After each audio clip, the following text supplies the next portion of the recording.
Patty, congratulations on your victory. No controversy this time around, nothing to discuss. So, I mean, I'm sure you still want to watch it back. But as you sit there now, I mean, how do you feel about your performance this evening? It felt good, know what I mean? I won every round dominantly. I thought the first round might have got a 10-8 on at least one scorecard. But, I've just seen a little stat then. In his last 8 fights, only me and Michael Chandler have dropped him. Know what I mean? So, take good things away from it. I blew me load a little bit at the end of the first trying to finish him, so I was feeling it a little bit in the second and third, but as I say, I still got on top of him and ground and pounded him and dominated the fight, so I'm happy. Yeah. There's a lot of talk about this being kind of a no-win situation for you, right? I mean, coming into that, did it make it difficult for you this week, like mentally, or maybe to feel like what meant victory for you? Yeah, of course, but obviously a win's a win, you know what I mean? It goes without saying. But I mentioned it in other interviews, he lit a fire under me at the press conference. Like, going into the Jared Gordon fight, there was no animosity at all. I didn't really feel anything towards him, know what I mean? So it didn't want to bite down on my gum shield and hurt him. But then when I was going into that Tony fight there, when he started talking shite last week, the other day, I wanted to come in and make a statement. So I felt like I did in the first. Obviously, the second and third wasn't as dominating, even though I did just console him for both of the rounds. But, I'm gutted I didn't get the finish. But it's one of them. You still did give him a lot of respect, though, even though he upset you. You called him a legend. So I guess, were you maybe even surprised or impressed by, what he did show you in there? Surprised that he got out that first round, yeah. Know what I mean? I hit him with some punches there, a lot of unanswered ones. And I thought that maybe the ref could have stepped in, but give Mark Smith his due. He's one of the best refs in the world. So, and Tony come back out in the second and third, ready to go. So, as I say, it could have been stopped, but it never. But I still won every round. And even though I'm a little bit disappointed to get the finish, I am happy with my performance at the same time. Nice. Last thing for me, I mean, you're becoming a star here in the States, big Vegas stages, but of course in Europe, it's an amazing scene over there. So what do you see next for yourself? I mean, there's a ton of opponents that can make sense, but are there locations that you would prefer, whether it be here or whether it be at home? Well, I wanted to fight on UFC 300, you know what I mean? If it would have been announced for the first weekend of April, like the 6th of April, I may have thought on it, but the wife's due between the 12th and the 17th of April, so I'm not missing the birth of my first kids. That's not happening. So I can't do that on the 13th. I've heard there's a show in Manchester in July, rumours of it, so that could be me. It's only 30 minutes from my house. Paddy, down here. I know that you're not really in the game of calling out opponents. They seem to be in the game of calling you out. That's no different tonight. Rafael dos Anjos called you out and said he could beat you without a training camp. Is that the sort of name you'd be interested in? Yeah, know what I mean? He's another legend, know what I mean? Former champ, just like Tony. RDA is very good. Is he coming back down to lightweight, is he? He was fighting at welterweight, wasn't he? I think he's fighting Gamrot next. Is he? What the fuck's he mentioning me for, then? Stupid bastard. Focus on what you've got to fight, know what I mean? But yeah, everyone's going to mention me, aren't they? Know what I mean? And it's just because of, like, the little thing round my name and the fact I've got so many followers, know what I mean? That's what it is, but as I say, I wouldn't disrespect RDA. He's former champ, another future legend of the sport, but he's another one who's getting a bit old now, and if he wants me to take him out, I will. Everyone talks a lot about Tony and his position in the sport and what he should do next, but you're the guy who just went in there for 3 rounds with him. How did he feel? Did he feel like a guy who can't be in the UFC anymore? Did he feel competitive at this stage? No, I said this earlier, like, it's mad the way people are telling him to retire, know what I mean? It's the person's decision who's fighting when they want to retire. No one will ever be able to tell me when to retire. It's my decision. If Tony wants to keep getting in there and fighting, he can. I think if you put him in there with someone a little bit lower in the division, like a Marco Madsen or a Dracha Close or something like that, then he beats them. Congrats, man. Thank you. Patty, back here. Down the middle.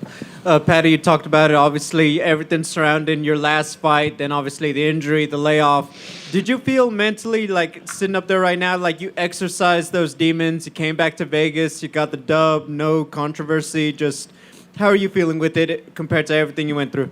Yeah, of course, it's a bit of redemption, but this is this sport we live in, lad. You get judged on your last performance. There's probably still people talking shit about me now, saying I couldn't finish a washed-up Tony. Know what I mean? That's the game we play, lad. The MMA fan base is very toxic, but we get on with it.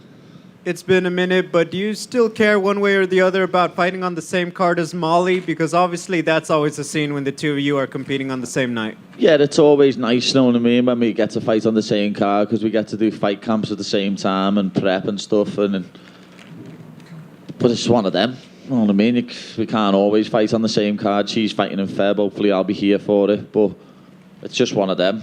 Like, in the next year or so, we're going to have a couple of more fighters from next gen in the UFC as well. So we're never all going to be able to fight on the same card. Thank you. Patty, right here. Sorry, Jose. The hair. I think a lot of people were surprised to see it tied tonight. Can you kind of explain that decision? And was it difficult to kind of get rid of the signature for a fight? Yeah, you could say that. It's quite funny, though, because whenever I used to play, like, Fight Night or, like, the UFC game or anything like that, I'd always put cornrows on my character. But the reason I've done it was because I'm sick of getting hit with little punches and like left hooks and stuff like that. And people, oh, he's rocked. Like, nah, my hair just moved. I'm not rocked at all. So I think it was a little bit of a tactical one as well, because it also, my hair goes in my eyes, lad, and I've got to lift my chin up. And I think I've done a little bit of a better job keeping my chin down tonight with the cornrows. So I don't know, I might look like white boy Rick, but it's sound. So they're here to stay. Yeah, it's gonna stay now. Like, I'm gonna have to just keep it, because my hair doesn't get in my eyes, lad. When my hair gets in my eyes, it is frustrating, I'll be honest. Did you have a chance to watch the main event with Leon and Colby? Yeah. What were your thoughts on what we just saw? Dominated them, you know what I mean? Just, it was too easy. Do you understand now, like, the fans now kind of turning on Colby because of what he said at the... Yeah, he's a piece of shit, lad. You know what I mean? I said this the other day myself, he's a proper piece of shit. Like, it's crazy though, the crowd, they were all cheering him on Thursday, and then today after he loses, he gets booed. You know what I mean? That's what I'm saying, lad. Fight fans are fickle. And talking about your fight, I remember when Israel Adesanya fought Anderson Silva, there were moments when he was fighting him, it was almost surreal. Like, he had seen these moves so many times that he could see the setup, and he's like, oh, I know what you're about to do now. Were there any moments like that, fighting Tony, that you saw these on TV for like a decade, and then he pulled them out on you? Yeah, when he was trying to do stuff off his back, know what I mean? I was like, yeah, I know what he's going for here. Apart from when he was like tight clinching me and putting his knee on my neck, that was a bit of a mad one. You know what I mean? I was thinking, what are you doing, Toe?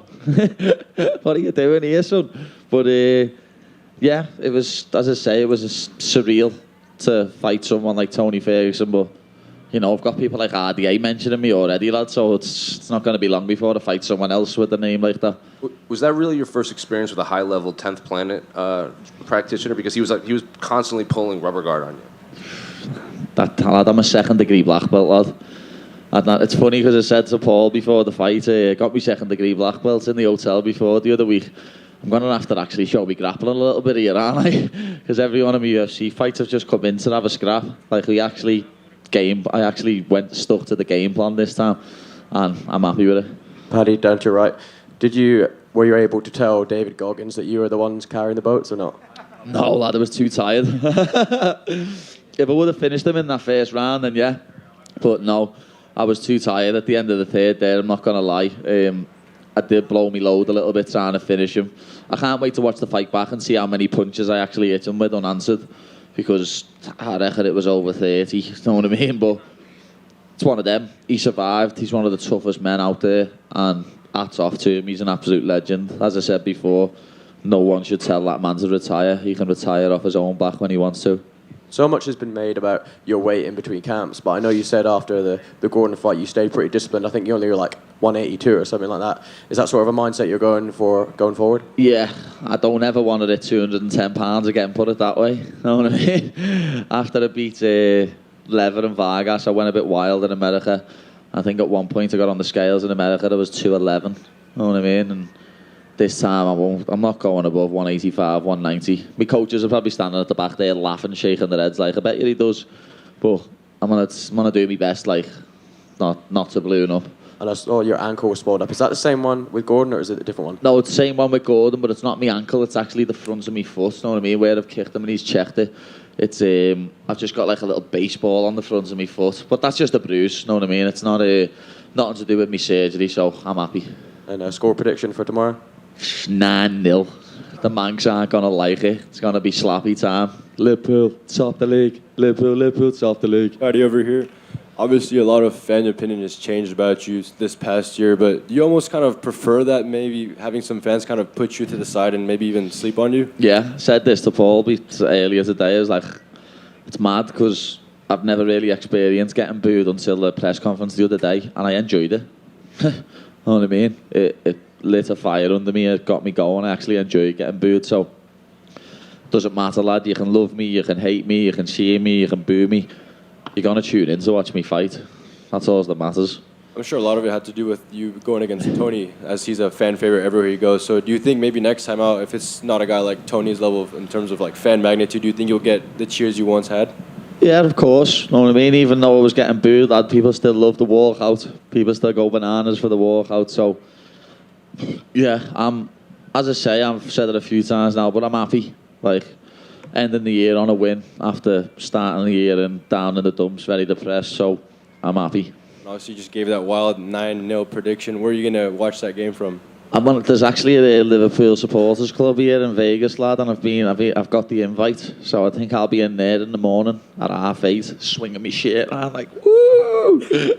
Congratulations. Thank you very much. Hey, Paddy. You're known to talking trash, but is there a line when you're talking trash? Yeah, you don't speak about people's dead relatives. Know what I mean? People have mentioned stuff that I've tweeted before, but I've never mentioned anyone getting killed, anyone dying. Know what I mean? In Liverpool, we use the term terrorise very loosely. And it's like, if someone skits you, oh, your ma's fat. It's like, oh, you've been terrored by him there. Know what I mean? We use the term terrorise very loosely. It's nothing to do with anything like that. Even though people love to put words in my mouth. But I'd never, ever, ever mention someone's dead relative. If someone mentioned anything about my nan or grandma, I'd kick them in the face. So I understand Leon throwing a bottle at him. Like, I wish Leon would have snapped his jaw then. So we had to get it wired shut for saying something like that. And then finally, for me, what's the best film you've watched this year? The best film I've watched this year? Probably Oppenheimer. Oppenheimer was a very good film, lad. I was a bit disappointed in Killers of the Flower Moon. Quite disappointed. Scorsese's lost his touch, lad. Down the middle, Paddy. Right here. There was a lot of outside noise ahead of your kind of Jared Gordon fight. I'm just wondering, like, you came into this fight, there wasn't as much noise. Was that a decision that you made on purpose? Yeah, the stuff outside of the cage leading into the Jared Gordon fight probably did affect me mentally. Going into it, it drained me energy a bit as well, to be honest. I didn't do a lot of other things, like last year when I went to a Raiders game, I went to a hockey game the night before. I think that depleted me energy a little bit as well, know what I mean? But this year I just focused on what I had to do and we got the job done. Training camp begins now to be a dad, twins on the way. How are you feeling about that? Can't wait, lad. Literally can't wait. I've always said we'll have twins as well, and it's happened, lad. I'm having identical girls. It's gonna be a harder camp than any fight camp, I reckon. Last one for me. What's the post-fight meal look like? I'm going to In-N-Out Burger for the 4x4 right about now. Know what I mean? I've got to go some other desk and then I'll be going and munching. Thanks, Paddy. Congratulations. You know that. Thank you very much. Have a nice night, people.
right, what's up, gang? Tonight, the gate was 9.3 million. Attendance was 19,039, sold out. The fight of the night was Aldana versus Rosa. The performance of the nights were Shamil, Lipsky, and Emmett. They all won $50,000. Congratulations to them. I guess before I get started, I'll announce some fights for you guys here. This Miami card is stacking up to be badass. Michael Venom Page versus Kevin Holland. Song Yadong versus Jan. Gilbert Burns versus Jack Della. And Ian Gary versus Jeff Neal. Who's got the first question? We're just going to drop Michael Venom Page in there? Like, it's a new matchup? I mean, what do you think about this? These are the fights for Miami. Very nice. I guess I just want to ask you off the top, Bryce Mitchell, an update for him? Yeah, he's been released. He's good. Sure he's not great, but he's good. Yeah, he's good. He's healthy. He passed all his tests, and he's okay. Good. He's been released from the hospital. And he was like halfway through the show. He was released. Awesome. So it wasn't like just now. Main event, a little bit of a perplexing main event, I guess. What were your thoughts on that? I guess my take on it is, and you guys can let me know what you think, but when you're 35 years old and or any age in this sport, you're like, yeah, I'm going to wait. Waiting is never a good idea in this sport. This sport doesn't wait for anybody. And I think he looked slow tonight. He got out wrestled. Leon looked good. Leon looked fast. Looked like he had trouble dealing with his speed, and then getting out wrestled too. And not to mention the fact that Leon absolutely destroyed that leg too. Yeah. So we talk about him waiting. I mean, I think the thought was along the way that you guys were kind of holding him out for a title shot. Were there other fights you wanted for Colby? I don't ever have anybody wait in this business, man. This is not a business that waits for you. Yeah. Your windows are very short, and you never know once you start getting up into your mid-30s when you're going to show up and just not look like you anymore. Yeah.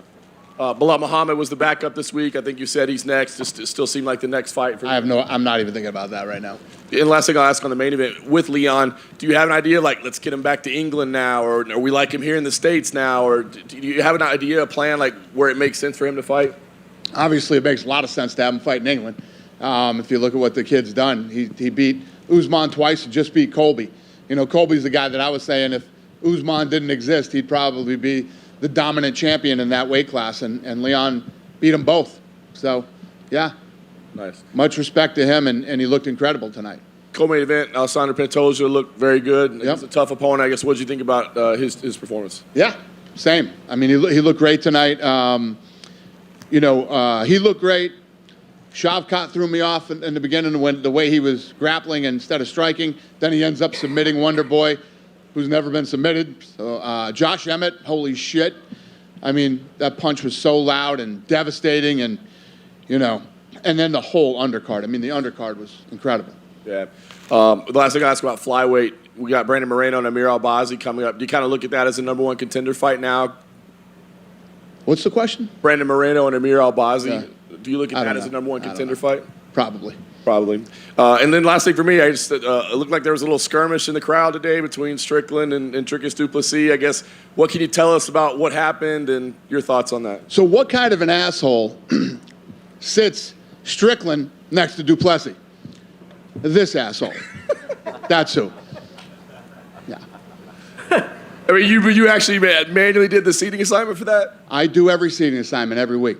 Yeah. All right, so that's on you. Yep. Do we know? Fucking stupid is that? I mean, seriously. Well, I don't know what humans you can sit Strickland next to, but definitely not du Plessis. It was. I don't even know how I missed that, and yeah. So. I guess everything's good. I mean, just shit happens, Listen, and we move forward. This is the business we're in. I say it all the time. Jumped in there, told Strickland to relax, go in the back.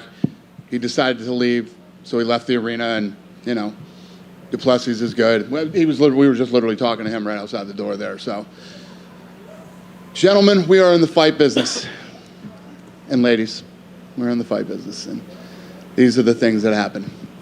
Dan, right here. Hi. What do you do with Tony Ferguson moving forward? Because obviously he took a lot of damage in that first round, but then he tried to fight back, and I think that's, what, 7 losses in a row now. I would love to see Tony retire. And what do you go with Paddy Pimblett? Obviously, Tony's popular, but like I said, he's on that kind of that skid. Do you now skyrocket him up? Well, listen, when you talk about a skid, right, you look at the guys he fought, too. And that plays a factor into it. And how did he look right up until he lost? Tonight, Tony did not. Tony tonight looked like he should retire. And similar question, Cody Garbrandt, where you go with him? He wants to fight Davidson Figueiredo, possibly UFC 300. A lot of people saying it looks like the Cody that fought Dominic Cruz when he won the title. Cody looked damn good tonight. Yeah, he looked good. I do have to ask, I know you said that we're in the fight game and people say mean things, but did anything this week bother you at all? Absolutely. Yeah. It bothered everybody, I think. Listen, what I say is true. We're in the fight games. Lots of mean things are said. And one of the things that I really don't like is family.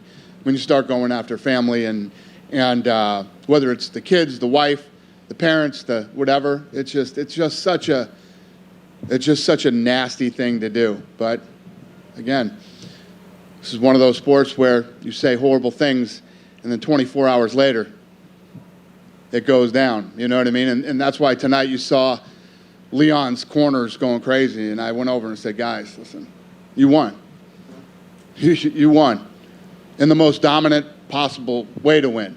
You out-wrestled, you outstruck, you completely dominated tonight. If this turns into what it could possibly turn into, he's going to get fined. And it's not worth it. It's not worth it. You won the fight.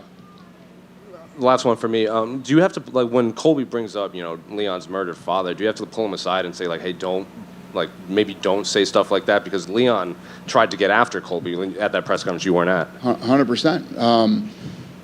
Yeah, no, I don't ever tell anybody what to say. You know what we will say? Guys, when you go out on that stage, do not touch each other. Everybody thinks that I love when these type of things break it. No, I don't love it. And more importantly, the commission doesn't love it. And the commission is the government. So, no, we don't like this stuff, and we do everything in our power to make sure that it doesn't happen. Dana down here. With Colby and his performance tonight, obviously the time away from the cage probably was a factor, but do you think there was pressure on him, involving Trump to the level he did, wanting the belt wrapped around by him, 35 years old, potentially last title shot? Do you think maybe the pressure got to him a little bit? Yeah, I think pressure gets to everybody. I'm sure Leon had a ton of pressure. I mean, he was just talking about what he said about his father, and, the last thing you want to do is now go out and lose to that guy. All these guys deal with pressure.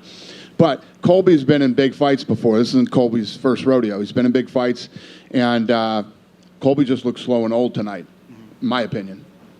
Did Trump give his feedback on Colby's performance? No, I think everybody felt the same way. I mean, he got out-wrestled by Leon tonight. What did you make of that from Leon? Just the fact he wanted to do that as a statement. It was kind of his way of getting back at Colby for the words, right? Were you admiring that, or do you think, hey, that's a risk against a guy who could out-scramble? No, I would imagine that, if you look at Leon Edwards' last 3 fights, he's going up against 2 of the best wrestlers probably ever in the division, right? I mean, off the top of my head. And I'm sure he's been wrestling his ass off, and it really showed tonight. With the Strickland Duplessis thing, were you at least grateful that Sean asked the kids in between them to move out the way first? I didn't know that. That's awesome. And last one from me. Could you step aside so I could assault this gentleman, please? Thank you, children. Yeah, no, not good. I was bummed out there were kids at the press conference that day. You know what I mean? Yeah. Wild week. Last one from me. Just talk about MVP signing with the UFC. What you expect from him in that fight with Kevin Holland?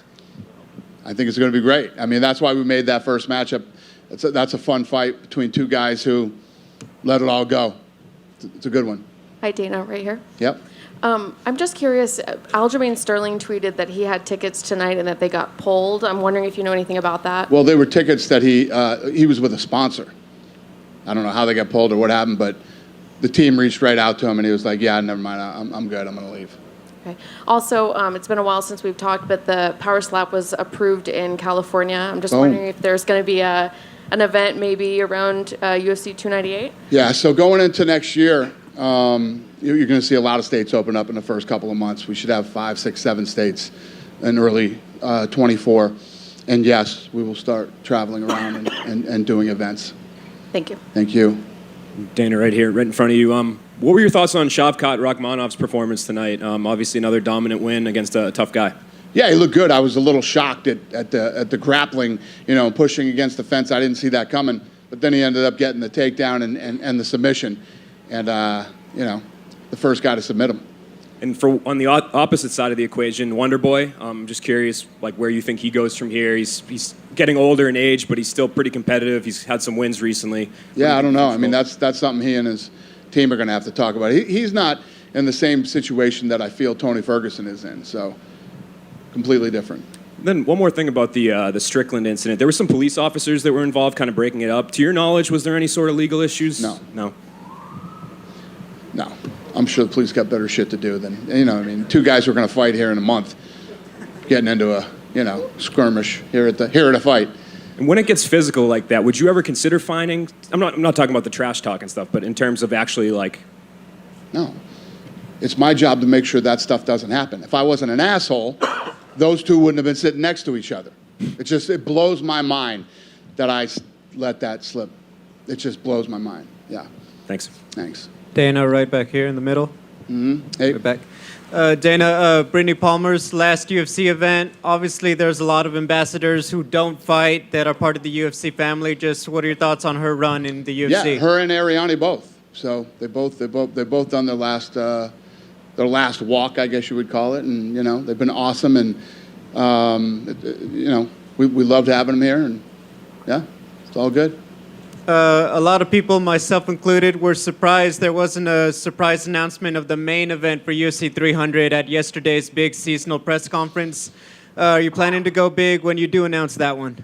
Well, we're still working on Miami. Miami is becoming this ridiculous card right now, too. So as we head into the new year, we'll start getting 300 dialed in.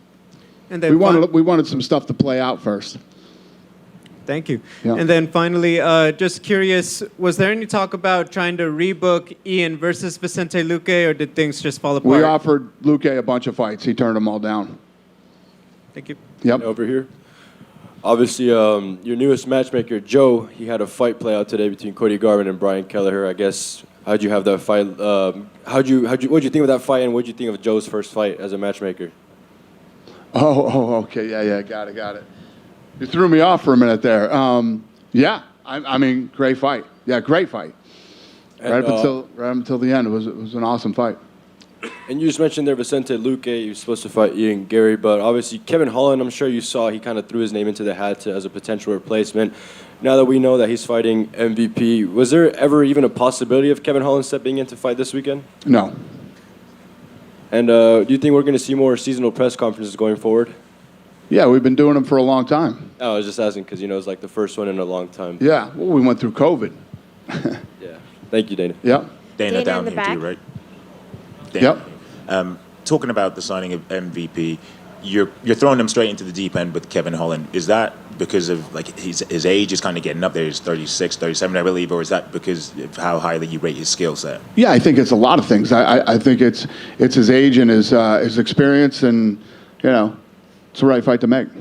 And I know earlier this week you said that you are going to come back to the UK. Is that going to be 2 shows? Because it's looking like March is going to be unlikely at the O2 Arena, so it looks like at the earliest you'll probably come in the summer. Would a end of year show like maybe December or maybe even earlier? I don't know yet. We haven't really got that far. We're coming into 24 right now, and we still have a lot of TBDs on the board, so we're still kind of figuring that out, but we're absolutely coming back to England, yes. And final one for me, UFC 100 and UFC 200 had fights that still live in this memory, today, obviously, 14 and then 7 years ago. How big do you plan on making UFC 300, and do you think that you'll be able to top those 2 cards? Well, think about tonight, the buzz and the energy around tonight's card, and look at the stuff that I'm telling you guys about Miami. So we got to beat, this, Miami, and a bunch of other great cards that are going to happen this year, so... I don't remember who I was talking to, but the way I see UFC 300 is when it comes out, people are going to be going, holy shit, that's the first prelim of the night? That's what UFC 300 is going to be. Thank you. Danish Giant, you're right. There's a popular streamer online called Neon, and he said he was banned from the arena tonight, specifically by... He said he was banned from the arena? No, what happened is he said some stupid shit on Instagram, and, he bought tickets so he wasn't anywhere close. When you start saying stupid shit like that, yeah, you're probably going to get busted up and thrown out of here, making threats and talking dumb shit, looking for clout. I believe he said he was going to... I don't care what he said. I think he said he was going to confront Donald Trump. I don't care what he said. Did he? Well, he wasn't able to. He's this fucking tall, too. You know that? Fucking punk. Thank you. Yeah. Nice Dana. talking to you. Dana, just Yeah. on the left here. Yeah. Islam Makhachev has spoken about potentially going up to face Leon. Is that a fight you're still interested in making? And did you get the chance to talk to him and get his thoughts on the fight? What's the question? Islam Makhachev has spoken about wanting to face Leon and moving up. Is that a fight you'd be interested in making him? And did you speak to him and get his thoughts on the fight? Yeah, I had lunch with him a couple days ago. And we didn't really talk about fights. We talked about family and all kinds of other stuff. So I don't know. I'd like to see him stay at 55 and yeah. And you just spoke of Neon, who's a content creator. You're a big supporter of content creators like the Nelk Boys, Nina, for example. How important are content creators for you in getting a younger eyes and a larger audience eyes on the sport? Yeah, listen, my whole blueprint over the last year and a half has been all about that. So I'm very into it and have a lot of great relationships with a lot of these creators. Awesome, thank you. Yep. Dana in the back. Yep. In the back. Dana, right here? No, back here. Oh. Sorry Hi. about that. Hi there. So you made some announcements about fights for 2024. A few months back, you also talked about the Sphere and booking it for Mexican Independence Day weekend, making that the biggest combat sports event in history in that arena. Callum Walsh was here tonight. Is it possible that would be a crossover event? Would you have MMA and boxing in an event, or are you booking Callum for something in Las Vegas? Yeah, I would never do a crossover event. I would either do boxing or I would do MMA. And I don't know if I said it would be the biggest event ever, but it will be the best. That's what I said. It will, creatively and what we're able to do inside the Sphere, it'll be the best combat sports show you've ever seen, and definitely very unique. And then, no, I'm not planning on Callum. Callum will probably fight in Ireland next year. And just to follow up on boxing, we saw you recently with Vinny Pazienza's belt. And today's Vinny's birthday. Did you talk to Vinny? Did you wish him happy birthday today? Yes, I did. I wish him a happy birthday today, yeah. Thank you. Thank you. Dana, right here. Go ahead, buddy. Ian Gary versus Jeff Neal. Was that the plan for Ian Gary if he had got through Vicente Luque tonight? No. We wanted to remake that fight, is what we wanted to do. So I met a bunch of Irish fans outside the arena. They flew over to see Ian Gary.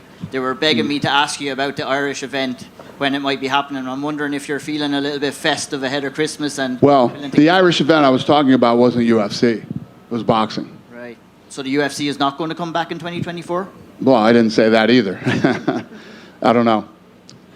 Okay, thank you. Thank you. Hey, Dana. Go ahead. Yeah. I'm curious, the conversations you've had with Colby, because you mentioned that, waiting is a bad thing and the window is so small. And, he was really good. He was like right there with Usman, who was the pound for pound best in the world. And not only that, but he also sells. Like, people want to see Colby fight.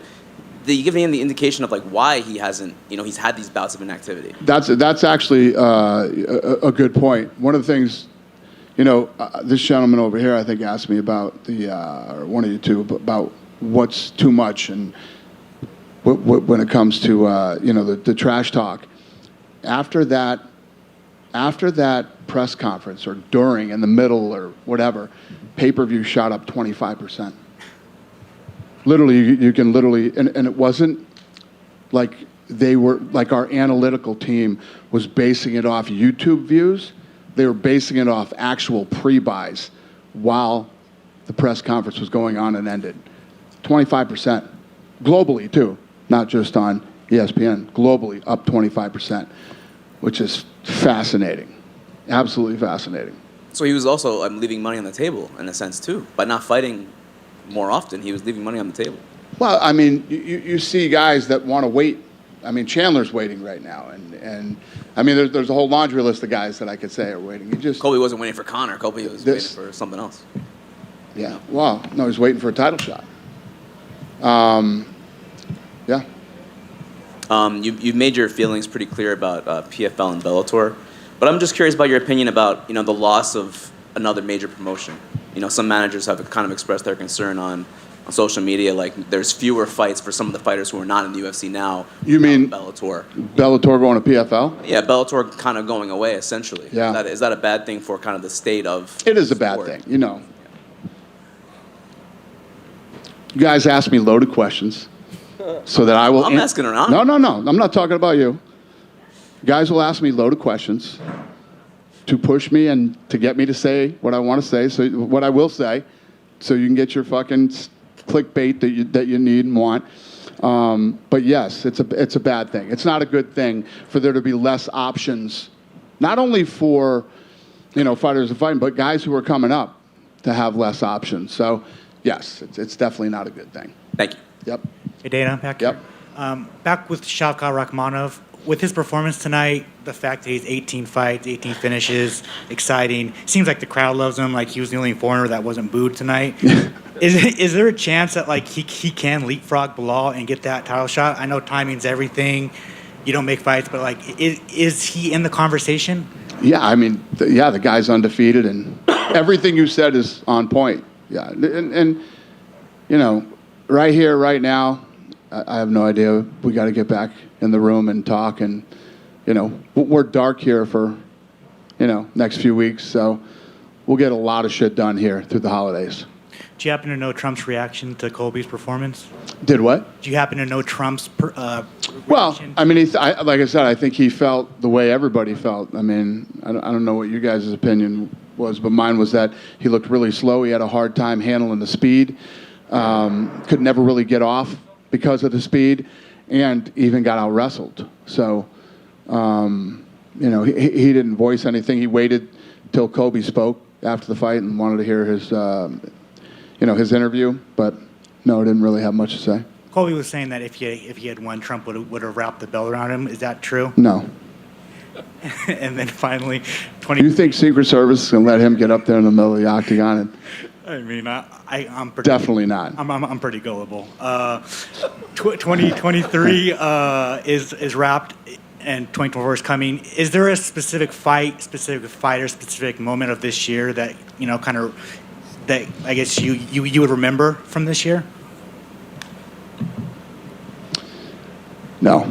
The problem with me is that I'm one of these guys, like you guys like to ask me lots of questions about, legacy and the past and the this and that. I don't ever really even think about the past. I'm always thinking about right here and tomorrow. I'm always looking forward. Maybe I should be a little more nostalgic and look around sometimes and think about stuff, but I don't. I'm always thinking about what's next. Thank you. Thank you. And I could kind of see your take on this question kind of already, but was there an event that you were just kind of stands out to you from being a part of this year, or is that the same answer for that one too?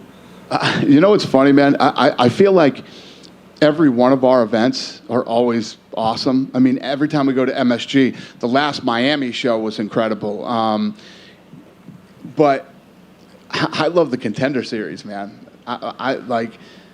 We're sitting in the office, and literally everybody gets up to leave to go to the Contender Series, and I love those fights. I love that show, and I love those fights. That's like my highlight of the year, are those fights. And I like what's at stake, and that it's live, and it's right here, right now. Who are you, and what do you got? It's just everything about the Contender Series I love.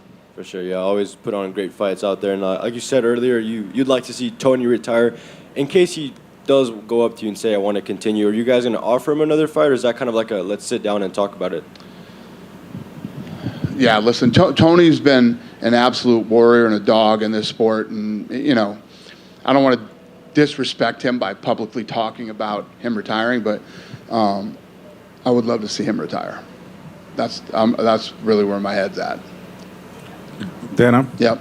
First of all, congrats for 2023 season. Thank you, buddy. In terms of money, like the as a business, this season 2023 was one of the best in the UFC history. Yeah. So what continues to happen is, and when you think about COVID, right? When we came out of COVID, think about all the places that we still haven't been in years now, that are still, like when we roll into Toronto, Canada again. We haven't been there in years. I haven't been there in years. That's for sure.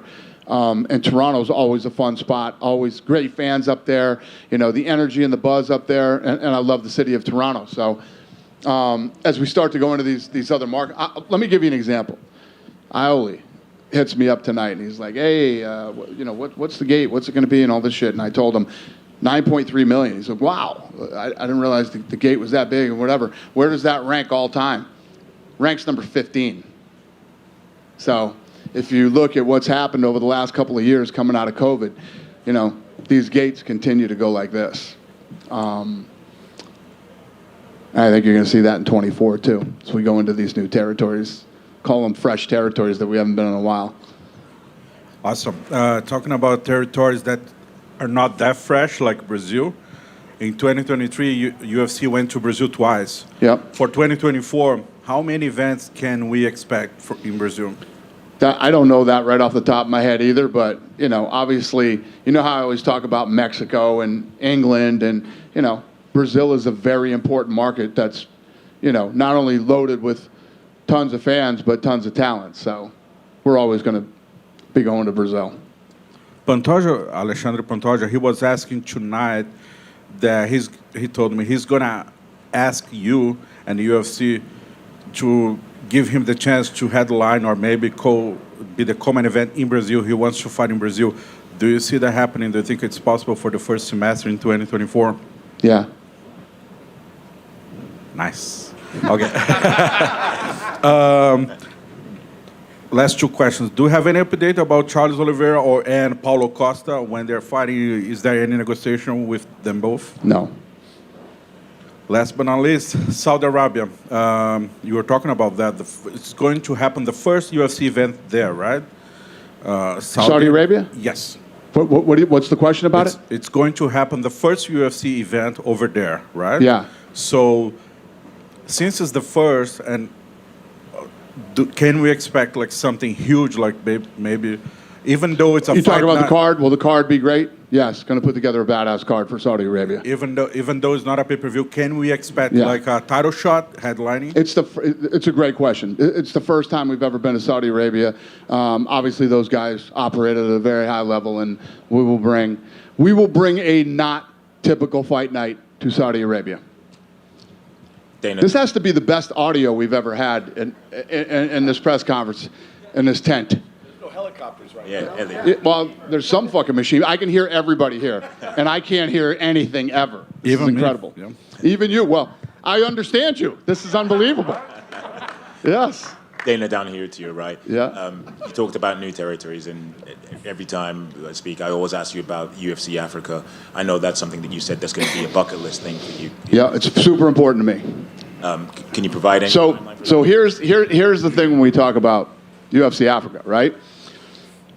Dreykus, he's South African. So there's this whole thing about, well, if you go to South Africa, you're not really going to Africa.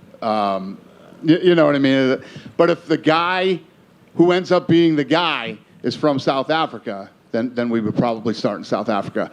And then that my long-term goal is to really plant some roots there, like we're doing in Mexico, like we did in China, like we're going to do in other spots too, and start pumping out young talent from that country.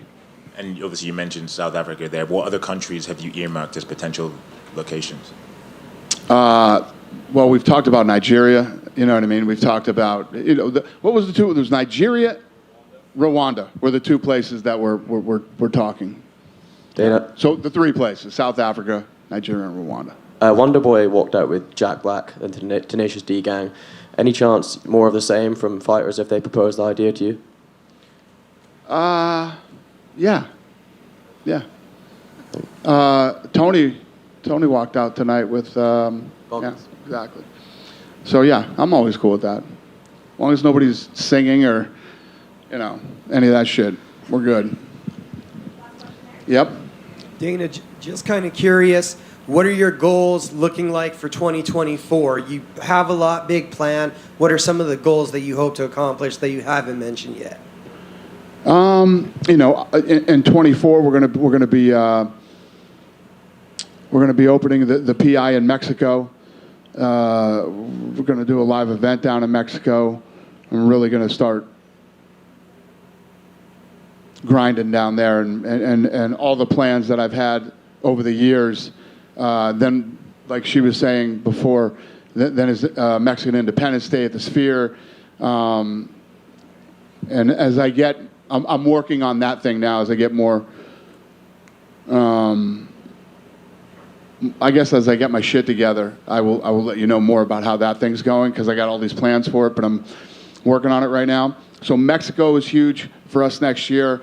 Like I was saying to this gentleman earlier, Leon Edwards winning, and beating Usman twice and beating Colby. The UK is big. I also was saying the other day, I want to start hitting places like Manchester and, other places in the UK other than just London again. And first fight in Saudi Arabia, like we were talking about, that's got to, we got to deliver on that one. So we got some big things working that we have to. It's one thing to sit up here and yap about it. It's another thing to deliver. Talking about bringing a boxing match to Ireland. A lot of new stuff going on next year. Fun stuff. You done with me? Happy holidays, everybody. You and your family have a great one.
Cheers.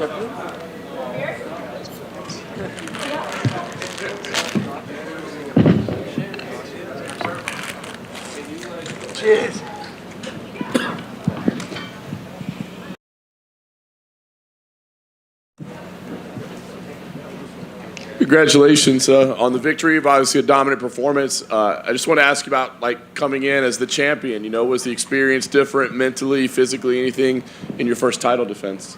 Yeah, thank you guys. Thanks so much. I don't expect war like that, again, but that's the flyweight division, all the guys so prepared for that moment, and all my respect for Brando Royval.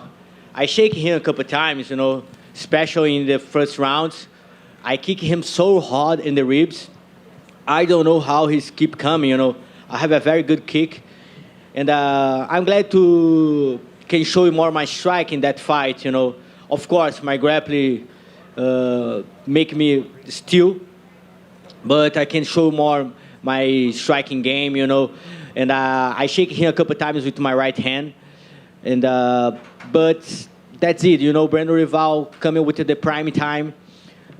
And I respect he deserves all my respect because he's still coming, He don't give up any round, I tried to katagatame, I tried to neither choke.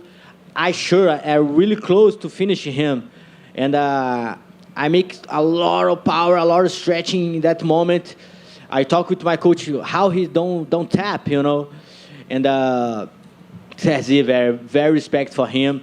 And that moment proved me what when I'm young and I watch a lot of movies like Van Damme, Jean-Claude Van Damme, Sylvester Stallone.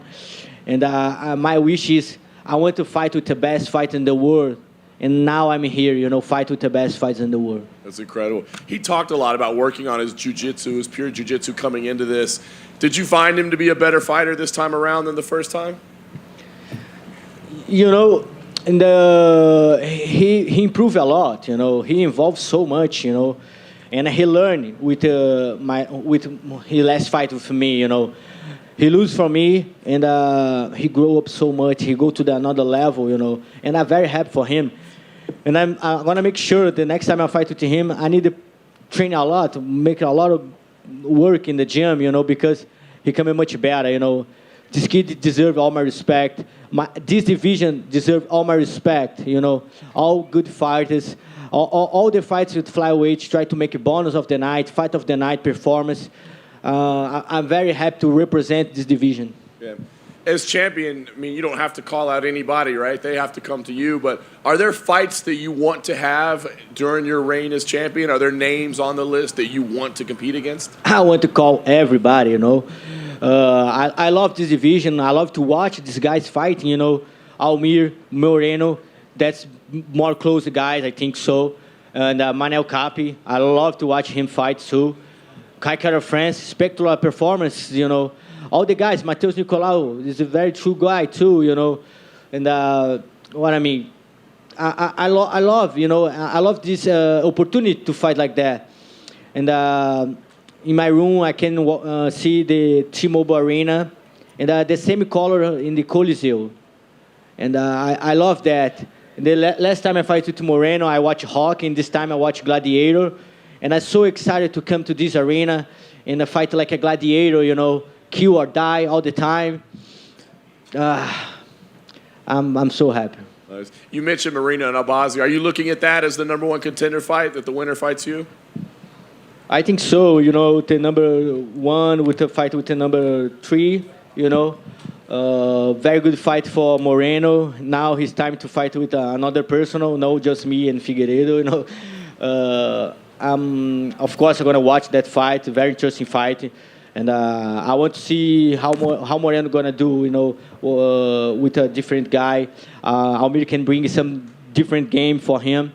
And but Moreno going to fight in Mexico, and that's a good point for him, That guy all the time put the Mexico flag in the arms. And today I can put the Brazil flag in my arm. Nice. last thing for me, Dana was here earlier, and he said he likes the idea of you fighting in Brazil for your next fight. But is that what's most important to you? Because we don't know the schedule yet, right? So is that most important is to fight in Brazil, or will it kind of depend on when the event is happening and who's available and all that? I fight in all the world, you know. I fight in South Korea, I fight in Abu Dhabi, I fight in Chile, Argentina, and Glasgow. I never fight for UFC in Brazil, you know. And that's my wish for Papadana, you know, for the Christmas, you know. I want to fight, I want to defend my belt in Rio de Janeiro. That's my town, you know. And I try to be a new idol for Brazil, you know.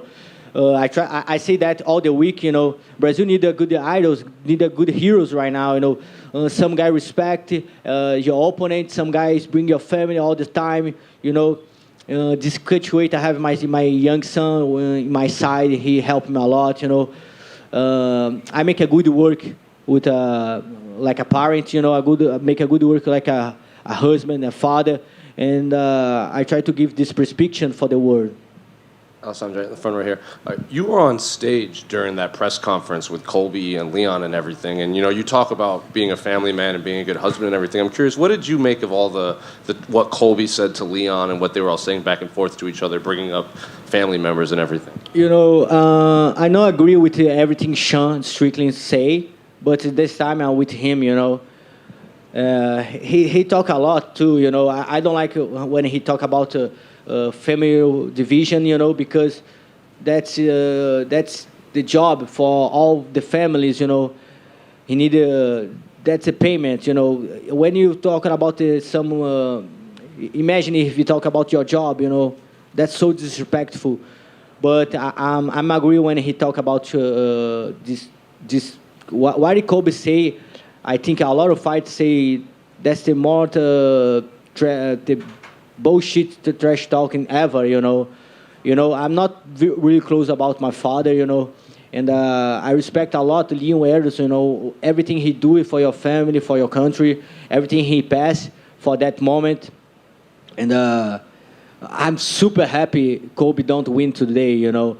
That's prove a lot for all these people, you know, and I think he need a new, like I say, he need a new heroes, you know. The world need a good people, you know. And the Victor de Leon proved that, you know, the world go to the right way.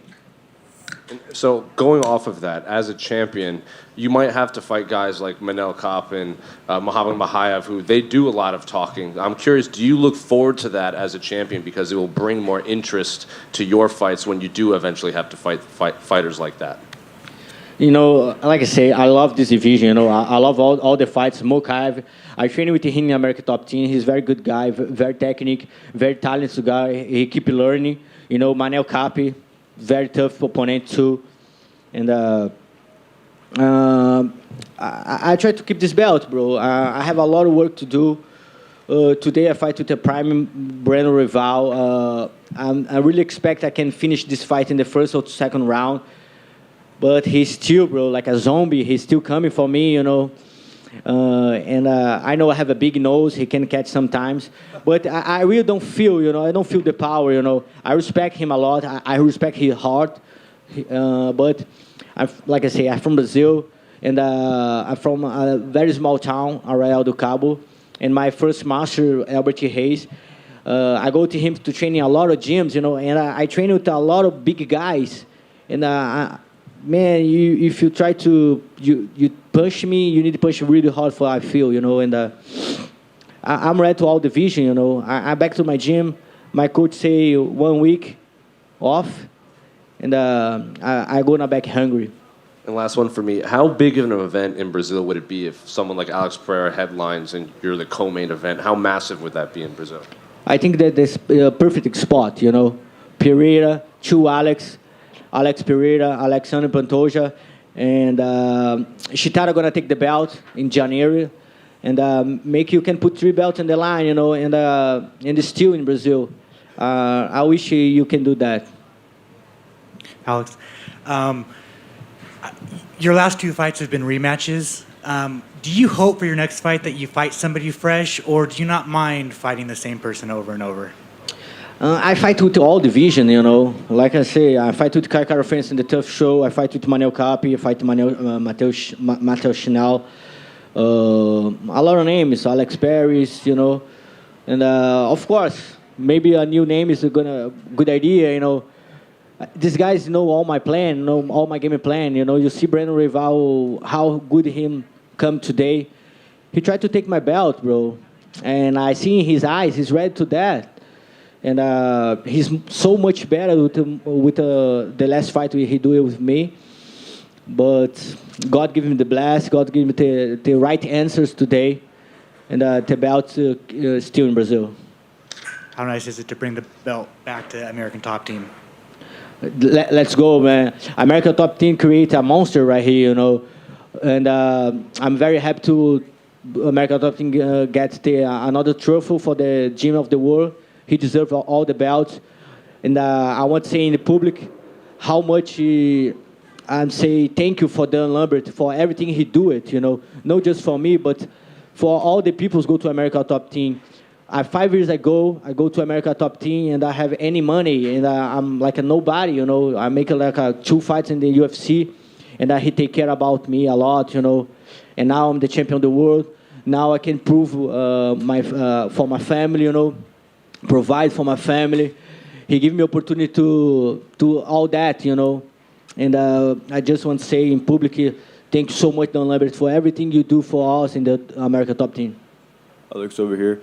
I'm sure you were aware that you were up on the scorecards going into that last round, but it seemed like Brandon did have a glimpse of a second win during that round. What were your thoughts during that round? You know, I need to watch the fight again, but I'm fighting for a long time. My first fight when I have 17, now I have 33. Maybe I'm doing like 20 fights in Muay Thai, many more in MMA, and I can say I think I won all the rounds, you know. Of course, I want to finish all the time. I shake Brando Royval a couple of times too in the first and the second round. Grappling positions, you know, it's very hard. You keep this high level guy in the grappling, you know. It's hard to control somebody like a Brando Royval on the ground. Maybe people don't can understand. And sometimes I don't move a lot. But I control him. I try to drown him, you know, to get his energy, you know, because this guy have a lot. And this high-level sport, bro, all details you need to make count, you know. And I think I won all the rounds. In the 4th round, I'm really close to make a neither choke. I don't know how he can escape of that because I feel he's going to tap. But he keep coming. He deserves fight for the title, you know. And like I said before, he's ready to take my belt. But I make a very good work today, bro. And I think 50-45 is a good score. Given how you said how tough he is there any part of you that was just kind of frustrated that he just wouldn't go away? Sorry? Given how you said how tough he was tonight, was there any part of you that was just frustrated that he wouldn't go away? Yeah, I think I need to respect Brando Royval, you know. It's not just about me, not just about one fighter, you know. Everybody need to respect this high-level game, you know, especially in this division, you know. These guys are crazy cardio. And Royval come from the mountains, you know, from Denver, Colorado. He's ready for this crazy piece all the time, you know. And, you know, I need to watch the fight again, but I'm very glad with my performance, you know. Control one guy like Brando Royval in all this game. Like, he coming for the 3 victories, 2 finishes in the first round. He beat Matheus Nicolau, very tough opponent. He finished Matheus Chinal, danger. Bro, how I can say, you know, all my respect to Royval. I do my best today. Maybe if I go more pace, I can finish him. But he deserves my respect, you know. Last one from me. Obviously, I saw you mention how special this arena is for you. I guess how cool was it for you being able to defend your title here in the very same venue where you won your title? That's the new Coliseo, bro. I don't know if that's the idea to T-Mobile Arena the first time, but all the time I look this arena, the outside, that remind me of the Coliseo, you know. I try to go to make some Euro trip That's my goal. Go to Coliseu, maybe take some sand about that. I'm like the gladiator, bro. The new gladiator. You know, I love to fight. You know, all the time you're gonna see me in the octagons for kill or die. You know, and I try to kill all the time. I try to do that today. Like say, Brando Royval is very tough opponent. Very respect for him. I know he come back. He's gonna come back much better. But just very grateful to everything UFC give to me. Congratulations. Alexandre, just one real fast. There's a great history of champions in Brazil. When you were coming up, was there a specific champion that you looked up to and you want to have a similar run as a champion? Yeah, like you say, a very good champ from Brazil. You know Anderson Silva, you know Minotauro. And I think Brazil need to talk more about José Aldo too, you know. That's one of the best ever in this sport, you know. And I'm glad to train with José Aldo for a couple of times in União. And I learned a lot, not just José Aldo, but Renan Barão too, you know. Bro, I go to a lot of gyms, you know, and I can train with a lot of champions, you know. Today, after I come to arena, I see Lyoto Machida. All my respect to the Dragon, you know. And all these champions, you know. Brazil is a very good place, brother. And a place born in warriors, you know. Alejandro, I spoke to Brandon earlier on in the week about the importance of the scrambling in this fight with you tonight. That was an area that you took advantage of in your first fight. Do you feel that he was much better in that position tonight when you faced off? I think Brando Royval, maybe he tried to go to the grappling in the first time, you know.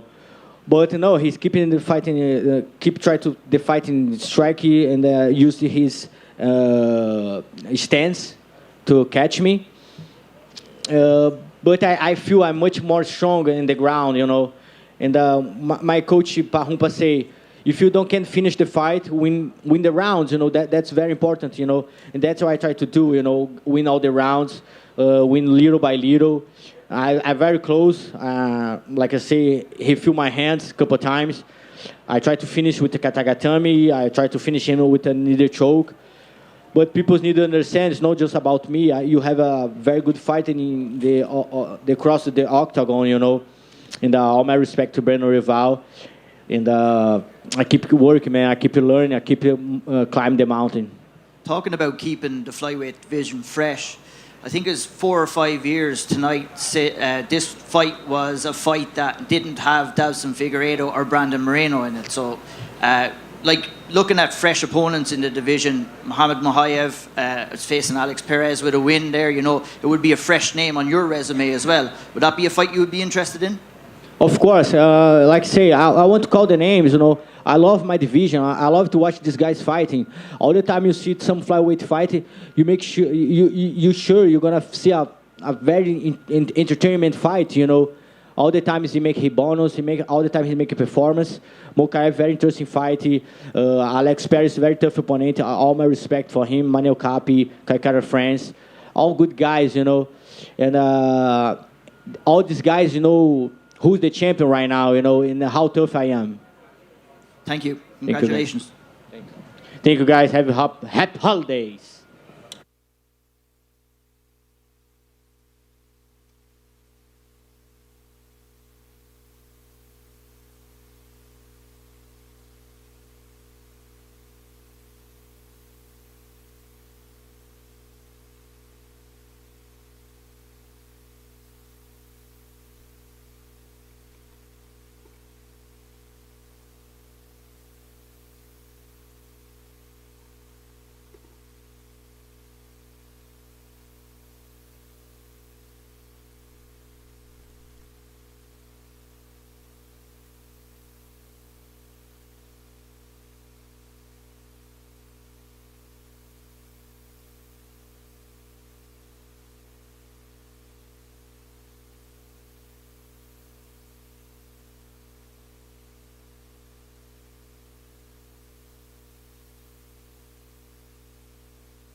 Are you going out?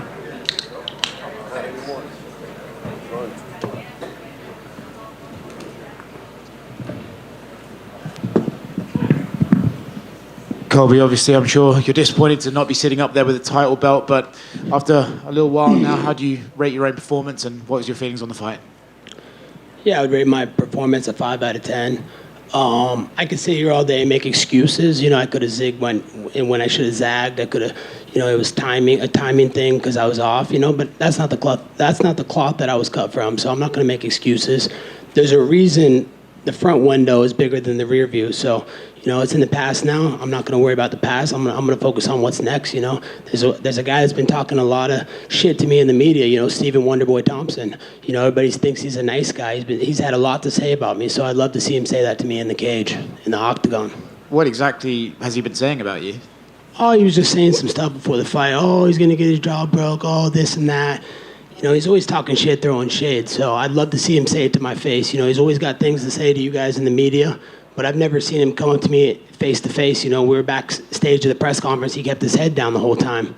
So he always has things to say. I'm a man of my word.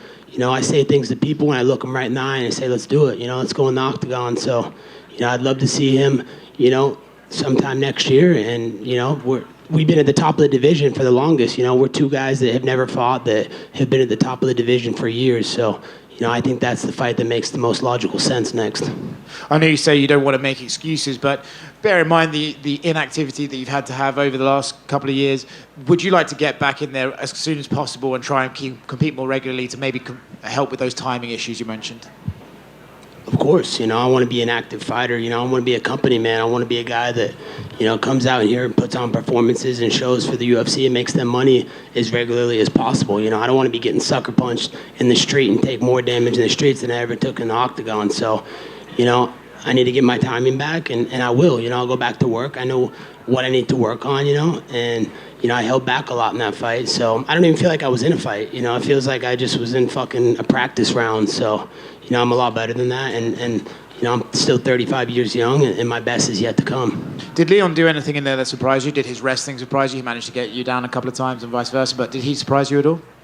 No, he didn't surprise me at all. I thought I had rounds 3, 4, and 5. Started out a little slow in the first 2 rounds, but those rounds still felt like toss-up rounds. But, he's the champion, so I know I had to go out there and take it from him. But, I'm very grateful for bringing out Donald Trump tonight, the most famous person on the planet. He's done so much for my career. I'm thankful for the man he is, and I'm thankful for what's to come. I'm going to be on the campaign trail with him. I want to help him get reelected.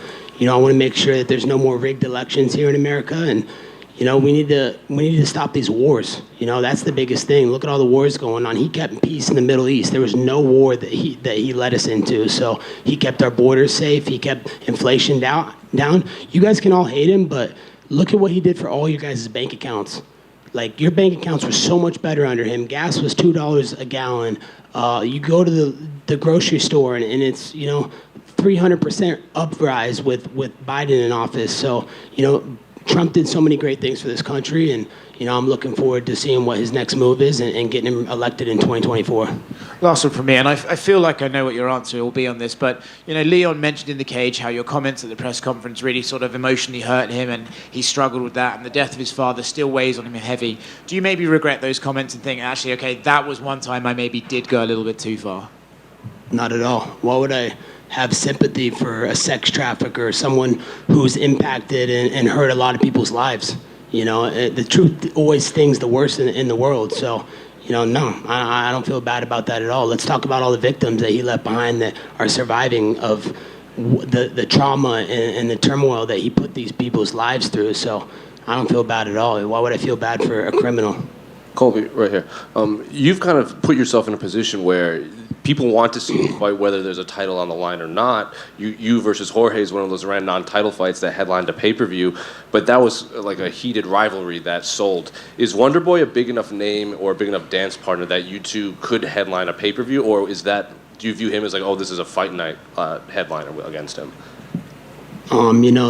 I don't make those decisions. Those are way above my pay grade. That's up to Hunter Campbell, Dana White, Ari Emanuel, whatever they see fit is best for the business. You know, I'm a company man. I want to do the biggest and best business in this company, but I do feel like that's a premier matchup in the welterweight division. We've been at the top of the division for years, and we've never crossed paths, and he's had a lot of things to say about me. Oh, Colby this, oh, Colby that. So, you know, I'd like to see him say those things to my face in that UFC octagon.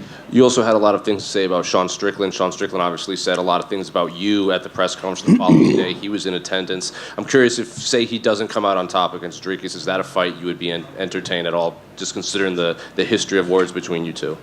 Of course. You know, he's been running his mouth, and, you know, nothing he say makes sense. Oh, Colby goes to the cops. Bro, you called the cops just a couple weeks ago, dude, when there was someone at your front door. And then you pistol whipped him in the middle of the street. So I think he needs to worry about what he's got to get through with the justice system first before he even talks about fighting. That guy's a train wreck, dude. That guy's for sure going to do something stupid in the next couple of years, and we're all going to be talking in the media about this and that, about how bad decisions he makes. So, of course, I'd love to shut his mouth. You know, there's a reason he couldn't cut it at 170. This is the toughest division in the UFC. Everybody knows that. Most people on planet Earth walk around this weight. So, you know, if Sean wants to go, let's do it. You know, that's an easy fight for me. Well, going off of what you said a little bit ago, did you hear that he had to be escorted out of the arena because he jumped at Dricus? I did not hear that, but I'm not surprised. That guy does not make very good decisions, and, you know, he's a liability to the company. You know, it's sad what he's done. You know, I feel bad that the UFC has to deal with him as the champion. You just don't know what he's going to say next or what he's going to do, and whose lives he's going to put at harm and risk. So that's embarrassing, dude. Like, you're at a professional event, dude. You're going to fight the guy in a couple months. What are you doing, man? Like, you're going to get your opportunity to do whatever you want to him. But, you know, Dricus is class act, and, you know, I got a lot of respect for him. I hope he knocks Sean unconscious. Colby, right here in front of you. Looking at your expression when the decision was read, you seemed a bit surprised. At that moment in time, did you think that you had done enough?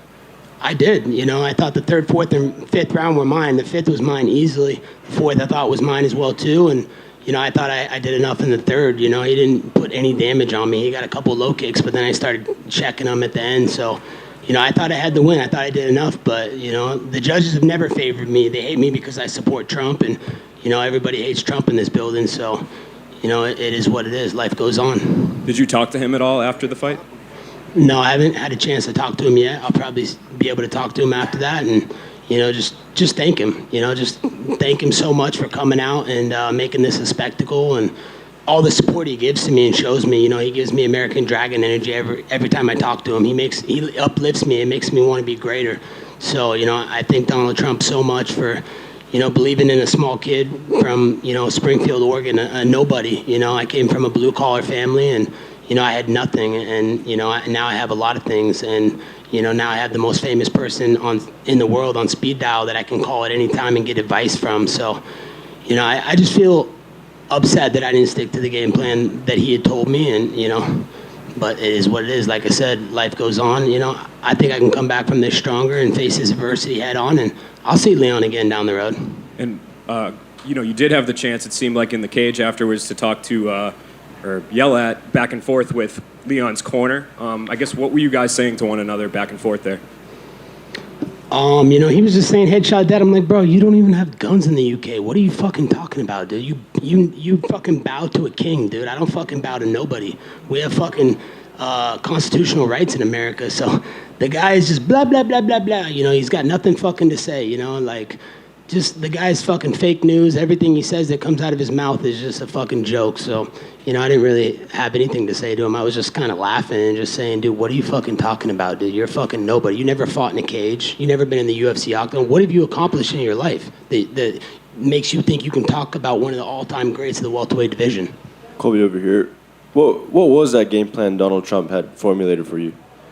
Yeah, he said, let's get on him. Let's get on him early. Let's put that cardio on him. You can take this guy down at will, you know, and it just took me a little bit to get going, you know.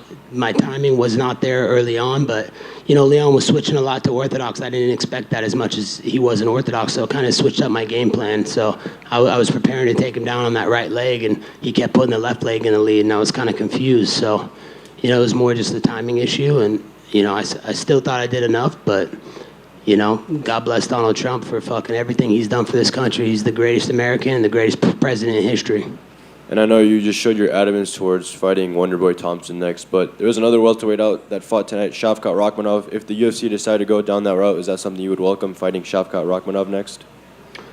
It doesn't really make sense. I think, Wonderboy has a bigger name. It's a bigger fight for the division, bigger business for the UFC.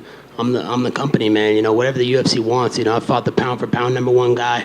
That's the pound for pound #4 guy in the world. That's him, and I feel like I wasn't even in a fight with him. So, it just shows how good I am and what I'm capable of. So anybody the UFC wants to do, but I'm looking towards Wonderboy. He said some things, and I have my bad taste in my mouth about him right now. So I want to settle that beef in the octagon.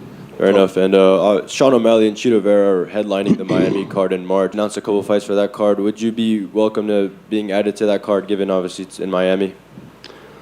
Of course I'd love to fight in Miami. 305 is my home, man. 305's giving me everything. I'm the king of Miami, so I'm gonna go back to the drawing board, see what Dana and Hunter and the UFC want to do. But I'm a company man. I'll show up anytime, anywhere, anyone. So it's a possibility, but I got to get back, see, make sure I'm healthy with my feet, and I'll talk to the UFC after that. Thank you. Colby, down here to your right.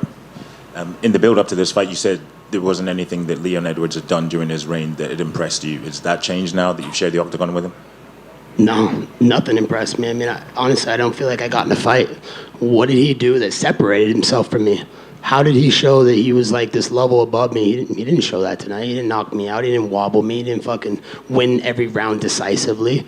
It was a competitive fight. Could have went either way. It depends on what judges are sitting in the booth that night. We know how the judges are, so no, nothing impressed me. And the guy's boring, man. He's mumbling and drooling most of the time when he's talking. Like, the guy's not likable. He has no redeeming qualities. So, I feel bad that the UFC has to deal with him, in business and as their champion. It's a pathetic excuse of a champion.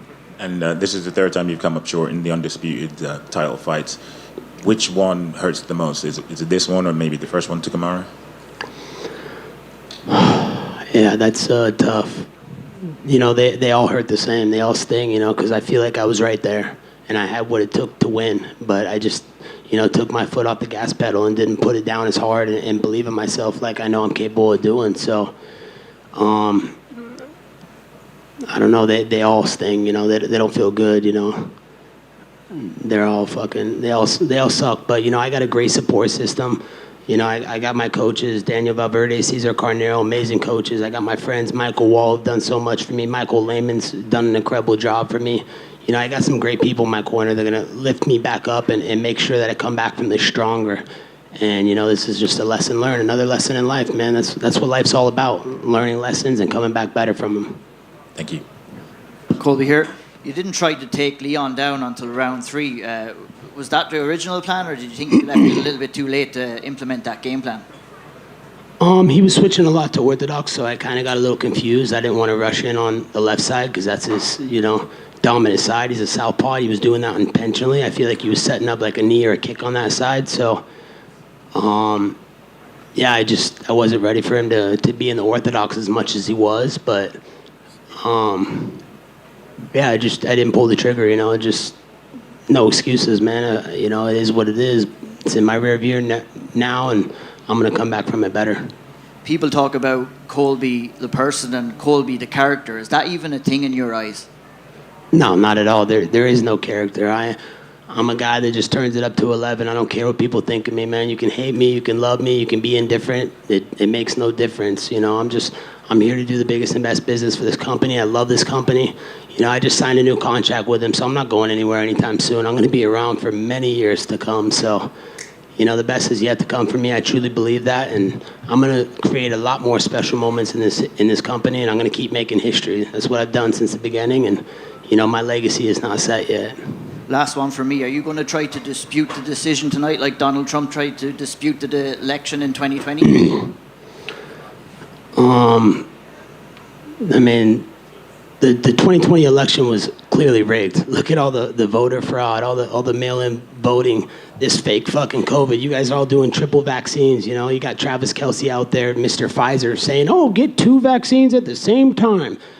You get 2. Okay, I'm not. Even if you're pro-vaccine or not pro-vaccine, if you're getting 2 vaccines at the same time, then you're not going to know which one's going to give you the ill effect. Like, how are you going to know? So, it's a complete scam what's going on in this country. The fact that you guys aren't smart enough to realize that, and that the government and the establishment is treating you all like puppets, it's embarrassing, man. So obviously that was a rigged election. There's so much fucking voter fraud, mail-in ballot fraud, and tonight was another case of that. Just some bad judges. Colby, down to your right. I know it might not matter right now, but in your pre-fight face-off with Leon on Friday evening, a lot of people were wondering whether you said I was in character or thought it was a character. Can you just sort of clear up what it was? Yeah, I never said that. I said, no, I said, you thought I was a character. No, I'm not a character, man. I say whatever I want, whenever I want. That's what bosses do, So I just let him know. I thought, because he kept saying, in the lead up, everything's a character that Cole played. I said, yeah, it was a character? Yeah, tell me now it was a character. I don't play a character, man. I'm just myself. I don't give a fuck what people think of me. Why would I care what you guys think about me? All my haters in the world are not doing better than me. I'm up here headlining events, fucking selling pay-per-views, fucking getting the most famous person on planet Earth to come support me. So why would I give a fuck about what any of you say or think of me? And a lot's been made about you don't really cut much weight to make 170.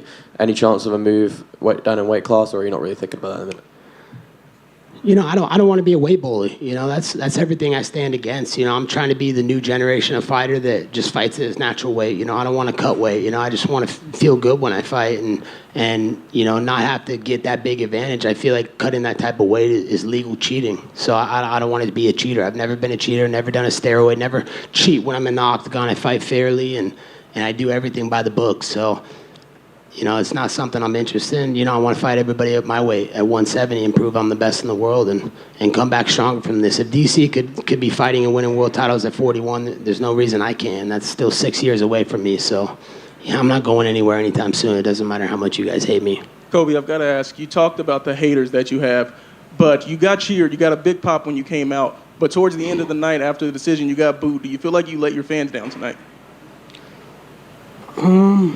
No, I don't feel like I did. I feel like, I came and put on a show for them, all week. I entertained them in and outside the octagon. That's what it's all about, giving them their money's worth. They pay their hard-earned dollars to come to these events, and they want to be entertained. They want to be distracted from whatever is going on inside their life. So, I feel like, it's upsetting that I didn't bring them the title that they know that we're capable of, but...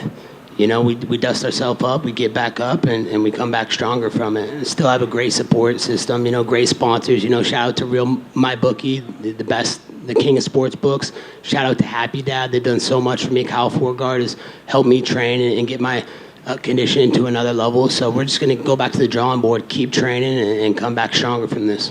Colby, right down the middle. In your opinion, who has the best shot at beating Leon, Shavkat or Bilal?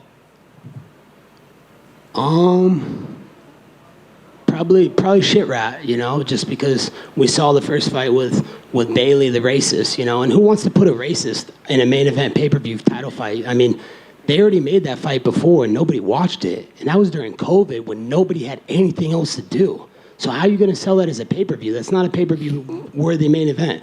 Put shit rat up there. Let's see if he's as good as all the hype says, and let's see how that goes. I think that's a fight for the fans, and I think that's the direction the UFC should go.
Leon, congratulations on your victory tonight. I know you said you would have liked to get a finish, but given everything that was surrounding this fight and all the emotions, I mean, how satisfied are you with the result tonight?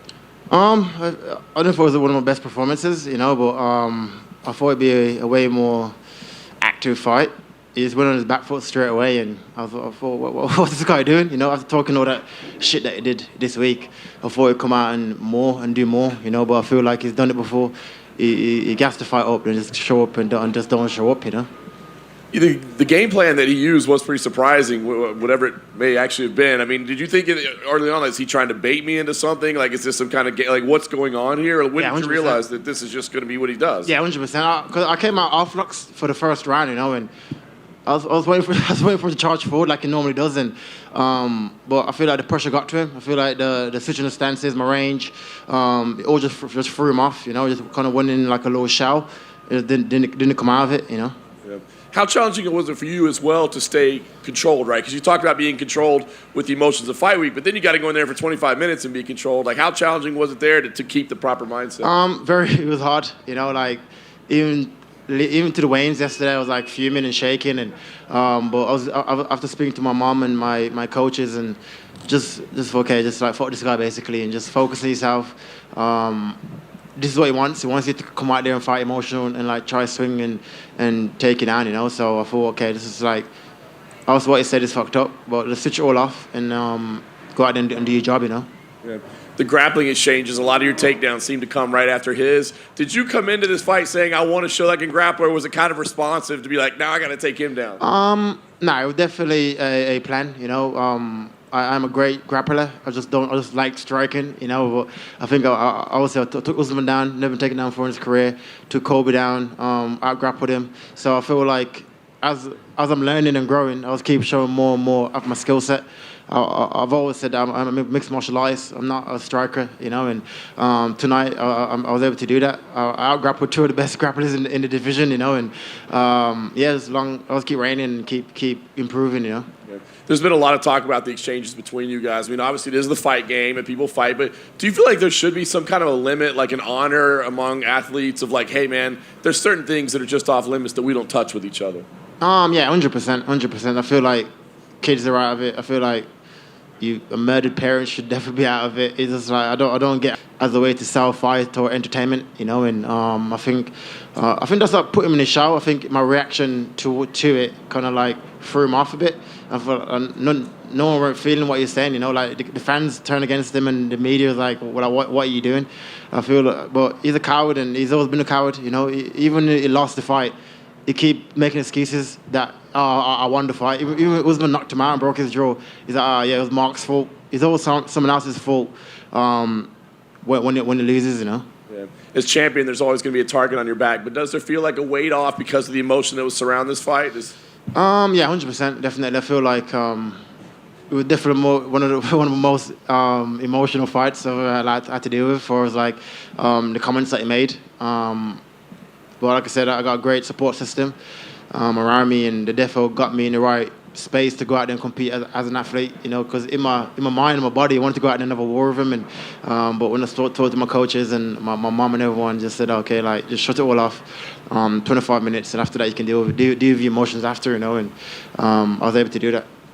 Dana was here earlier. Muhammad would be next, being that he's the backup and all that. But Dana said, I'm not ready to make that decision right now. Yeah. Do you see it as like he should be next? Does that feel like an unfinished chapter, or do you feel like maybe there's other options? Nah, there definitely other options, I don't feel like Bilal should be next. I've done it before. I've won like 10 fights in a row, didn't get a title shot. So what makes him different or more privileged, So Colby's already skipped the line already. So let's see who's next. And but like I said, I am. This is Rocky's era. This is my era now, and I always keep reigning.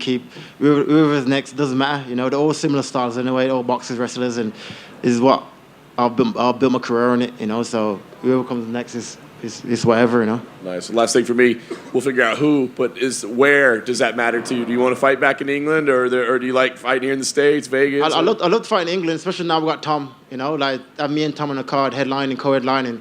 That'd be for the UK. That'd be massive. You know, I feel like that's definitely something that we should push towards to just bring more light to MMA in Europe. You know, I feel like having me and Tom headline the card, either Manchester or any big stadium, I think that's what we should definitely push towards. You know.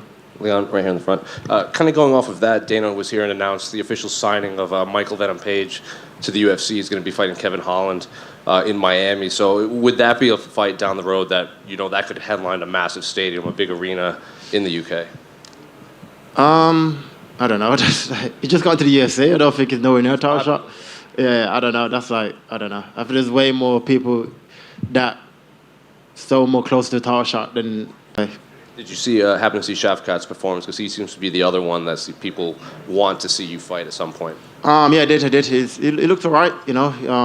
I think Wonder Boy is kind of getting past it a little bit. He's like 40 years old, and obviously he went out there and did what he did. But yeah, if he's whoever's next, I don't care, you know. So like I said, this is my era. My aim now is to beat George record. That is my aim, you know. And so whatever get me there is whoever's next, you know. And do you first, because before this fight, you said that if you beat Colby, you could foresee him retiring because you don't really see him fighting these young guys. But he was in here saying he's going to be here for a while and he wants to work his way back to the title. Do you think eventually you will see Colby again down the road? No, definitely not. I don't believe so. I don't believe so. Like, this guy says a lot of shit, you know. So this is his third shot at a title shot. This one was a given. He really meant to fight for the title. He beat Macedo and then got a title shot. Sat out for 2 years and got a title shot, you know. So he's a long way away from fighting for the title. I can't see him going out there and fighting Shavkats and these guys of the world, you know. I just can't see it happening. So let's see. He just a few minutes ago he was here. He called out Wonder Boy for his next fight. He said he has unfinished business with him. What do you think of that fight possibly down the road between Colby and Wonder Boy? I don't know. I don't care. You know, I don't know. Leon, I gotta ask you: were you surprised at how much stronger you were than him in the cage? Nah, definitely not. I always said like once you feel my physicality in the cage, it's a big difference. You know, I think Usman felt it as well, and maybe I got like a skinny waist. Everyone thinks I'm like not strong, but once I get a hold of you, I'm quite strong. You know, and I was able to take him down, out-grapple him in scenarios, and yeah, just keep, like I said, I'm a mixed martial artist, I'm not a striker, so it was good to show another level of my game, you know. And how close did you think you were with those submissions? Close, especially that front one where I got around his neck before he spun out of it, that was tight, you know, and even the triangle, the arm bars I was attacking, a few of them was close, but it did well to survive and defend them, you know. And did it feel good because he comes in, he's talking all the trash talk, but towards the end of the fight, people were booing him because they were just so unimpressed by his performance? Does that feel good to really shut him and the fans up? Not really the fans, but more him, you know. I expected more. Like after talking all that, like what you talked, you should come forward and fight. You know, you don't be a coward and go on your back foot for the first 2 rounds. I thought he was like trying to bait me, you know, something. I was like, what's this guy doing? But I think my range and my switching the stances was kind of throwing him off. But yeah, I think just a coward, and he showed in his fighting skills, you know. Thank you. Kind of similar to what you just said. Were you surprised that Colby didn't shoot until the 3rd round? But even when he shot in the 3rd round, it's like a slow-ass single leg. You know, I was like, bro, what the hell's going on? Like, this guy's meant to be the cardio chaos machine. And but yeah, I feel like I said, it's a new era. I feel like these guys coming up like me, is coming up. They're all just different era, you know. These guys, everyone's beat is like the Macedos of the world, Robbie Lawlers of the world, Woodleys of the world. Like, these guys are like what was over the hill when they fought them, you know. And I believe he's over the hill as well. So when he successfully landed that takedown, the first one he did, and when you got up pretty quickly, do you think that was like a demoralizing factor that played into the fight for him? Yeah, definitely. I think like my out grappling him, like I was able to reattack after he took me down and take him down, and I think that my coach said it's in his face. It's like he's kind of like threw him off a little bit, you know. And so I feel, yeah, definitely. Me grappling heavy, I think that definitely threw him off a little bit, you know. If he thought he'd be able to like dominate me more in the grappling, and he wasn't able to, you know. And obviously, when you look at Colby's past fights, he did face a lot of grapplers and stuff. But I feel like some people might have not mentioned that he hasn't faced a complete guy like yourself in a while, other than like Usman and stuff. Do you think that's something that kind of went under the radar going into this fight? Yeah, 100%. Because everyone has me down as a striker, but I keep saying like I'm a mixed martial artist, and I'm good everywhere the fight goes, And these guys, I've fought these guys my whole career, boxing, wrestling kind of style. They're all like from now to my next 3 fights, they're all similar. Bill Howard's gonna be exactly the same, wrestling, boxing. They're all Usman, Colby, they're all the same. I feel like we need some new challenges and new different styles to bring more out of me, And last one for me. I know these guys aren't in your division, but there was a little scuffle inside the crowd between Sean Strickland and Dricus du Plessis. I mean, did you get to hear about any of that? I did, yeah. I saw the video. Fair play, like if Dricus talk shit, you should be able to back it up. And like I said, Sean's about it, and he did what he did, So fair play to him. Leon, down here to your right. You talked about George St. Pierre's record there. 9 title defenses. Yeah. This is your second. Do you believe that you have the skill set to surpass that record and become the greatest? 100%. Like, why not? Like, no one thought I'd be able to be world champion. You know what I mean? No one thought I'd be able to defend it. No one thought I'd be able to do what I'm doing, But I got a solid team behind me. I got a solid belief in myself. And even though I got a lot of respect for George, but I truly believe I can beat that. George messaged me last night. Obviously, because of the press conference, so what happened, and I was giving him advice on how to channel my energy into a positive light, and so I got a lot of respect for him, but I was still a young guy that's trying to chase to beat I consider him the GOAT, so I want to surpass him, and I definitely got the skills to do that, And it seemed that you're pretty fluid when it comes to a timeline for a return. UFC 300, April 13th, would that be an amazing opportunity for you? Or? Yeah, why not? But like I said, I want to go home first. If we can get back to get me a time on the card, that would be my number one choice to fight in the UK again. But if that's an option, 300, then why not? And talking about Sean Strickland, I don't know if you saw him leap to your defense and defend you about what. Yeah. I seen it. I was like, before the fight, I was calling middleweight straight fights, and what he said was true. So I might message him after this to say, fair play to what he said, and. Even though he acts like a mad guy, but clearly he's got heart. He's a man, and Kobe ain't a man. And so fair play to him. And I asked you this before the fight, and I don't know if this has changed since you've shared the octagon with him. Do you think that this adds anything to your legacy, or? It's just another guy in the way. I said it before the fight. He's just another opponent on my quest to be the best of all time. And I didn't take it personal until we said what he said, and then it changed it a lot for me as far as how to approach the fight. It took a lot for me to just switch it all off, and even yesterday at the weigh-ins, I was still fuming, but I had to switch it all off and go out there and compete, Colby, one here. Colby is in here, and he sort of doubled down in his comments about your late dad, just saying, "Wow, I feel bad for him." Is that something that you expect from him after the fight, just because he's sort of always in character? I don't know how to answer that, bro, to be honest with you. Here's what it is. Hey, Leon, you were feinting the knee quite a bit. Do you think that made him think twice about wanting to shoot on you? Yeah, for sure. Especially I was throwing tapes to his stomach, and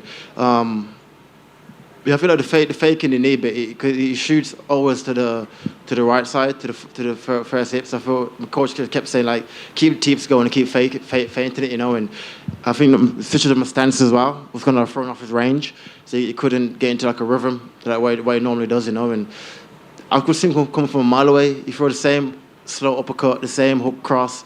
He did the same thing for the whole fight. It didn't come out his rhythm. He didn't do nothing different from what he done for the last 5 fights. I feel like that shows that this is a guy that makes excuses for himself. He blames everyone around him for his losses. Even Kamaru broke his jaw. He's like, "Oh, Mark, stop the fight." Just blame Mark for shit. I was like, bro, maybe go back, improve yourself, work in areas that you could improve and come forward, But it is what it is. You won a lot of awards this week at the Worlds. I guess how does that feel? You know, Fighter of the Year, Knockout of the Year, Upset of the Year. Like, how does that make you feel? Now it feels good, man. It's been like 2 years in pandemic. Remember when it took me out the rankings and all that shit I went through. So now I'm here, sitting on top, laughing at everyone, and got my bout, second title defense, winning awards. It feels good. It feels it's a credit to me. It's a credit to my team for the work we've put in, the belief that we've got in ourselves when no one else did, and I'm just proud of myself, you know. Which win feels better to you, beating Kamaru or beating Colby? Probably beating Kamaru because he was the meant to be the GOAT, you know, and to head kick him and to get it back off him, I think that defo, no, nothing tops that, you know. And obviously Colby is a dick, so that was also a great win. But for us, like achieving a goal, a lifetime goal, being Kamaru was the win, you know. And finally, for me, if you had your way, you know, there are a few people out there who do you want to fight next? I know you don't really like to call people out. Yeah, but I'm the champ. I need to call none of them out, you know. So I'll sit back. I'll speak to the UFC, speak to my team. We'll make a decision. I'd like to be active, though. You know, I won 4 twice this year. I'd like to fight 3-4 times this year. So I'll speak to my team and let's figure it out. Thank you. Thank you.